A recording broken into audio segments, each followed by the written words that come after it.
일단 맨 처음 시작으로는 고등학교 때 코딩 멘토링을 진행했던 경험이 있는데, 그때 후배들 데리고 이제 웹사이트나 프로젝트 같은 간단한 것들을 만들기 시작하면서 내가 상상했던 것보다 코딩이 그렇게 어려운 건 아니었구나를 깨닫고, 또 후배들을 가르치면서 서로 성장하는 과정이 되게 뿌듯하고 보람찼던 것 같아요. 그래서 그 기억을 가지고 대학교에 와서도 코딩 교육 봉사 동아리를 만들고 내 전공을 살려서 직접 아이들에게 코딩에 대한 거부감을 더 줄이고 같이 성장하는 과정을 그리고 싶어서 코딩 동아리인 프로틴을 만들게 되었습니다. 그래서 저희의 목표는 더 많은 아이들이 코딩에 대해 좀 두려움을 없애고 조금 더 코딩이 재미있는 과목이고 더 많은 아이들이 코딩에 대해 거부감을 줄이는 것이 저희의 목표입니다.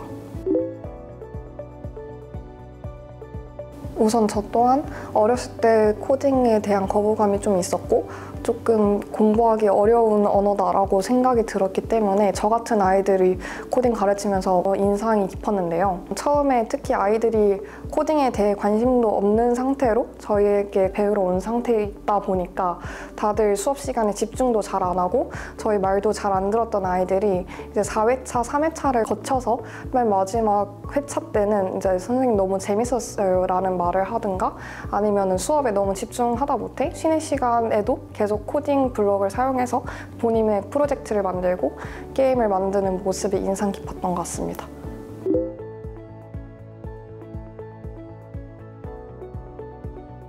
일단 1기 때는 정말 0부터 시작을 했었어야 돼서 체계 정립 그리고 학교 섭외, 부원 모집까지 저희가 다 했어야 되는 상황이었는데 아직까지 방향성도 정해지지 않았다 보니까 이 전체적인 과정을 한꺼번에 진행을 하는 데 어려움이 많이 있었습니다.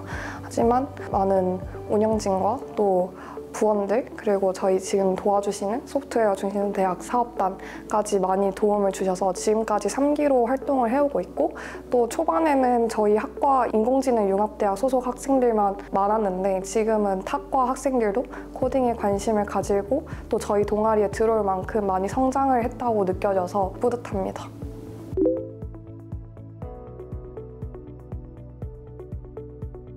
지금은 서울이랑 송도 지역을 주로 활동을 하고 있는데요.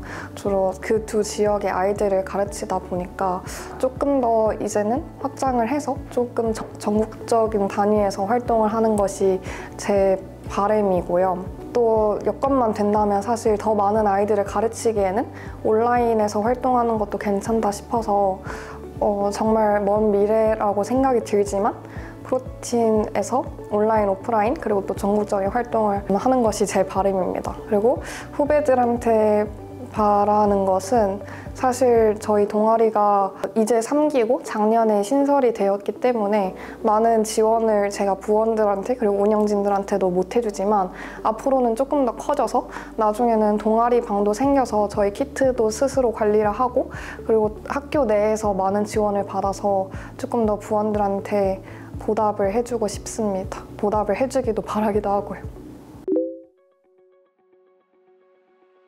제가 참여한 프로그램은 소프트웨어 중심대학 사업단에서 진행한 2025년 USC 프로그램입니다. 2주 동안의 시간 동안 그 LA에 위치한 서던 캘리포니아 USC 대학에서 어드밴스 머신러닝 그리고 데이터 사이언스 정규 수업을 수강을 하고 수업 외적으로는 빅테크 기업에서 현직하고 계시는 분들의 이제 특강을 듣고 자유시간을 이용해서 LA 시내 문화 탐방을 하는 그런 프로그램이었습니다. 제가 이 프로그램에 지원하게 된 이유는 일단은 이제 미국 대학에서는 저희가 한국에서 배우고 있었던 컴퓨터 과학이나 이제 AI가 어떤 식으로 학습이 이루어지고 학생들이 어떤 식으로 수업을 받고 있는지가 궁금해서가 가장 컸었고요. 그 다음에 이제 저 개인적으로도 그런 부분에 대해서 조금 더 발전시키고 싶은 부분도 있었고, 이제 마지막으로는 저도 이제 미국의 이제 유학이나 이제 추후 진로에 대해서도 관심이 있었기 때문에 그런 부분에 있어서 조금 정보를 얻고자 참여를 했던 것 같습니다. 일단은 아까 말씀드린 것처럼 머신러닝과 이제 데이터 사이언스 두 가지 파트로 나눠서 정규 세션을 수강을 하였는데요. 그 중에서 이제 머신러닝 파트에서 프로젝트를 2개 진행했습니다. 그 중에서 로드 데미지 디텍션이라는 프로젝트를 진행을 했었는데, 실제 미국 대학에서 이제 주최한 약간의 해커톤 형식으로 진행했던 것과 똑같은 주제로 진행을 했기 때문에 저희가 이제 2주 동안 열심히 친구들과 함께 프로젝트를 수행하고, 마지막 날 이제 그걸 담당했던 교수님께서 직접 피드백을 주시면서 저희가 어떤 부분에서 조금 더 머신러닝을 학습시킬 때 주의해야 되고 좀 더 발전시켜 나가야 되는지 그런 피드백을 얻을 수 있었던 기억이 있어서 가장 기억에 남습니다. 그리고 수업 외적으로는 이제 현직자 특강이 있었는데요. 그 오라클 헬스 AI에서 종사하고 계시는 이제 선임연구원 분께서 AI 시대에서 어떻게 하면 경쟁력을 갖출 수 있을까라는 주제로 특강을 해주셨고, 일단은 미국 빅테크의 생활이라던가 어떻게 하면 갈 수 있는지, AI 시대에서 빅테크에서 어떻게 하면 살아남을 수 있었을지에 대한 좀 더 현실적이고 가장 가까이 있는 조언을 들을 수 있어서 되게 도움이 많이 되었던 기억이 납니다. 자유시간을 이용해서 저희가 LA 시내 탐방을 하다 보니 뭐 그리피스 천문대라던가 아니면 할리우드 거리, 이제 유명한 관광지뿐만이 아니라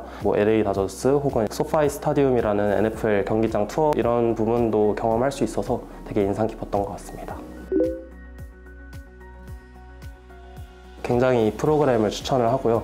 특히 이제 지원하는 학생들이 컴퓨터과학과나 이제 AI, 인공지능 이제 전공하는 후배들일 텐데, 본인들이 한국에서 배웠던 것과 다른 방식에서 똑같은 내용이지만 다르게 학습을 하고, 미국 대학생들이 어떻게 수강을 하고 어떤 환경에서 공부를 하는지 직접 눈으로 보고 경험할 수 있었다는 측면에서 굉장히 많이 도움이 되었던 것 같습니다. 그리고 저도 이제 프로그램을 갔다 온 후에 이제 지도 교수님께서 해주셨던 말씀이 하나 기억에 남아서 공유를 하자면, 막연하게 이제 미국에 대한 약간의 이제 환상 가지고 있었는데, 미국의 생활에서의 좋은 점, 미국 대학에서의 좋은 점도 있었지만 약간 현실적인 부분들도 보이게 되더라고요. 그래서 그런 부분에 대한 현실적인 감각을 한번 체험해 볼 수 있다는 측면에서 이 프로그램을 적극 권장을 하고 싶습니다. 만약에 이 프로그램을 가고 싶은 친구들이 있다라고 하면은 이제 먼저는 영어 소통 능력을 가장 잘 함양해 놓는 게 중요하다고 생각을 하고요. 이제 본인의 생각을 영어로 표현을 하고 피드백을 받고, 이런 과정이 이제 수월해야지 얻어갈 수 있는 부분이 많다고 생각하기 때문에 가장 베이직하지만 가장 중요하다고 생각을 하고, 두 번째로는 주변 친구 중에서 미 USC 대학 랩실을 컨택을 해서 교수님과 이제 면담을 하거나 혹은 이제 연구실 투어 같은 거를 하는 친구들이 있었어요. 만약에 가능하다면 본인이 좀 더 알아보고 싶은 것, 관심 있었던 교수님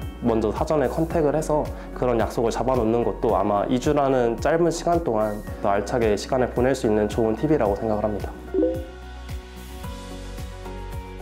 저는 이 프로그램을 참여하면서 제가 가지고 있었던 미국에 대한 현실적인 감각이 부족했던 것들을 직접 경험하면서 미국에서의 대학 생활이나 외적인 생활들이 나에게 맞을지 혹은 맞지 않는지에 대해서 좀 현실적인 감각을 기를 수 있었다는 게 저한테는 가장 크게 다가왔고요. 빅테크 기업에 다니시는 현직자 특강이라던가 주변의 대학생들이 이제 열심히 공부하는 모습들을 보면서 저 또한 좀 동기부여를 얻었던 기회가 됐던 것 같습니다. 저희가 흔하게 하고 있는 착각 중에 하나가 뭔가 미국 학생들은 되게 여유롭게 공부하고 있을 거라고 생각을 했는데, 정말 방학 중임에도 열심히 공부하고 자신만의 커리어를 쌓아가는 친구들이 미국에도 많구나라는 걸 느꼈기 때문에 그런 부분에서의 동기부여가 저한테는 가장 유의미하게 다가왔던 것 같습니다. 그래서 이 프로그램이 전반적으로 정말 만족스러웠고 좋았지만, 앞으로 이 프로그램이 지속된다고 하면은 좀 더 다양한 문화권의 혹은 이제 미국 학생들과 교류할 수 있는 그런 수업이라던가 그런 팀 프로젝트가 조금 있었으면은 좀 더 좋았다라고 생각을 하고요. 많은 친구들도 공감을 하지만 그 현직자분 특강이 저희는 한 번 있었는데, 특강이나 혹은 이제 연구원분들의 그런 강의 같은 게 조금 더 추가된다라고 하면은 더 도움이 많이 될 거라고 생각을 했습니다. 복학하고 나서 저번 학기 동안에 이화학번 친구들하고 많이 친해지는 그런 일들이 많았는데, 이제 그렇게 해서 얘기를 하다 보니까 컴퓨터 프로그래밍 수업이 많이 어려웠다, 또 아직까지는 프로그래밍의 흥미를 잘 못 느끼겠다 하는 친구들이 많더라고요. 그래서 이번에 1학년 2학기에 열리는 객제지향 프로그래밍을 준비하는 느낌으로 여름방학에 서울에 있는 친구들을 모아서 튜터링을 열 수 있으면 좋겠다고 생각해서 그렇게 했습니다. 저번 학기에 다른 곳에서 주관하는 튜터링 프로그램을 한번 했었는데, 아무래도 비대면으로 하다 보니까 출석률은 좋은데 참여율이 좀 낮아지는 현상이 있더라고요. 그래서 이제 학생들도 지루해하고 저도 이제 학생들의 반응을 살필 수가 없으니까 그렇게까지 튜터링이 원래 취지대로 잘 되지 않았다는 생각을 많이 했습니다. 그렇게 해서 이번에는 조금 무리를 해서라도 서울에 있는 친구들을 대상으로 한번 대면 튜터링으로 진행을 해보자 해서 그렇게 진행을 하였습니다. 아무래도 대면 튜터링을 하다 보니까 비대면 때와는 달리 친구들의 반응을 즉각적으로 살필 수 있어서 그런 것들이 참 좋았고, 그 중에서도 기억에 남는 때는 튜터링 그날 일정이 끝나고 나서 후배들하고 같이 밥을 먹으러 가거나 술을 마실 때, 가끔은 먼저 와서 제가 준비하고 있으면 고생한다고 커피를 사서 와서 주는 친구들이 있었는데 그때 참 고마웠던 기억이 있습니다. 실제로 이렇게 기획을 먼저 세우고 또 그 커리큘럼대로 가르치려 하다 보니까 애로사항이 제일 많았던 것 같습니다. 예를 들면 학생들은 이해를 하지 못했는데 진도상 넘어가야 된다거나 하는 부분들이 많았는데 거기서 무엇을 선택할지를 고민하는 과정이 좀 많았습니다. 결국에 저는 이게 커리큘럼이 강제가 되는 게 아니다 보니까 느리게 가더라도 확실하게 가르치고 가자 하는 편을 선택했는데, 교수님들이 강의를 하실 때에는 이런 부분들이 참 힘들겠구나 하면서 교수님들의 애로사항을 조금 공감하는 시간이 되었던 것 같습니다. 정책상으로는 이미 관리해 주시는 선생님들께서 커리큘럼이 늦어진다거나 이런 거에 대해서는 크게 압박을 주신 것이 없었어서 문제가 없다고 생각이 되고요. 다만 후배 튜터들에게 전하고 싶은 말은 방학 동안에 튜터링 프로그램을 참여를 해서든지 해서 다음 학기에 그런 전공 수업들을 조금 더 준비할 수 있었으면 좋겠다고 생각을 많이 합니다. 저는 튜터링 프로그램 참여를 좀 강력히 추천하고 다음 학기에도 시간이 된다면 꼭 참여를 하고 싶습니다. 자기가 아는 것이 확실한지를 알려면 남에게 설명을 해보면 되거든요. 설명하는 과정에서 내가 몰랐던 게 발견이 되고 또 그거를 보완하는 게 전혀 부끄럽지 않고 스스로도 성장해가는 길이니까 자신의 성장을 위해서 튜터를 하는 것도 매우 좋은 선택이라고 생각합니다. TT들의 입장에서는 아무래도 교수님은 조금 이렇게 질문을 한다거나 궁금한 것들을 스스럼 없이 물어보기 조금 거리가 있게 느껴질 수 있다고 생각이 듭니다. 그럴 때 주변의 선배들 붙잡고 같이 튜터링 프로그램을 열어달라고 말을 해서 이렇게 진행해 보면은 교수님과 공부할 때와는 다른 재미를 느낄 수 있을 테니까 꼭 한번 튜터링 프로그램 참여하라고 권하고 싶습니다.